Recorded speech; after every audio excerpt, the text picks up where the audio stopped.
नमस्कार। मैं डॉक्टर अमित कुमार गुप्ता, वाराणसी। आज मैं भाषा विज्ञान के 4 अंगों में से एक अंग का चर्चा करने जा रहा हूँ, जो कि हमारे एमए पाठ्यक्रम में लगी हुई है। इस पर मैं चर्चा करूँगा। आप जानते हैं कि अर्थ विज्ञान को समझने के लिए सबसे पहले हम उसकी प्रस्तावना को समझते हैं, उसके सारांश को समझते हैं, उसकी परिभाषा को समझते हैं और उसके विशेषता को समझते हैं, उसकी कमियां को समझते हैं और उनके स्वरूप को भी समझते हैं।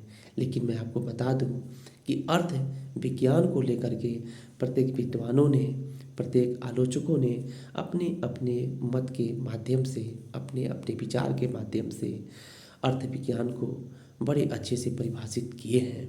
और जैसा कि मैं आपको यह भी बताना चाहता हूँ कि अर्थ विज्ञान के अंतर्गत शब्द को शरीर माना गया है। अर्थ विज्ञान के अंतर्गत शब्द को शरीर माना गया है, लेकिन अर्थ को आत्मा माना गया है। क्यों? क्योंकि जहाँ पे शब्द न हो वहाँ पे अर्थ की प्राप्ति नहीं हो सकती है। अगर हमारे पास शब्द है तो अर्थ की प्राप्ति हमें निरंतर होती है।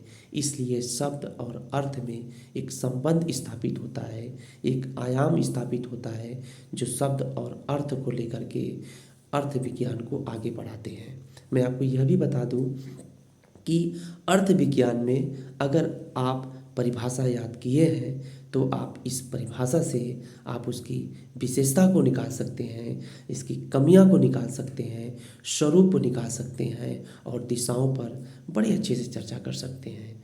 और लेकिन एक बात मैं आपको ज़रूर समझाना चाहूँगा कि आप भाषा विज्ञान के किसी भी अंग को अगर पढ़ते भी हैं तो सबसे पहले आपकी पहली प्राथमिकता होती है कि उसकी परिभाषा को कंठस्थ करना। मैं अगर परिभाषा को कंठस्थ नहीं करते हैं तो आप उसके स्वरूप को लेकर, परिभाषा को लेकर के, कमियां को लेकर के और विशेषता को लेकर के कदापि नहीं बता पाएंगे। इसलिए मेरा मानना है कि भाषा विज्ञान के किसी भी अंग के बारे में अगर आप पढ़ते हैं तो सबसे पहले परिभाषा आप याद करें। इन्हीं शब्दों के साथ मैं अपनी वाणी को विराम चाहूँगा। धन्यवाद।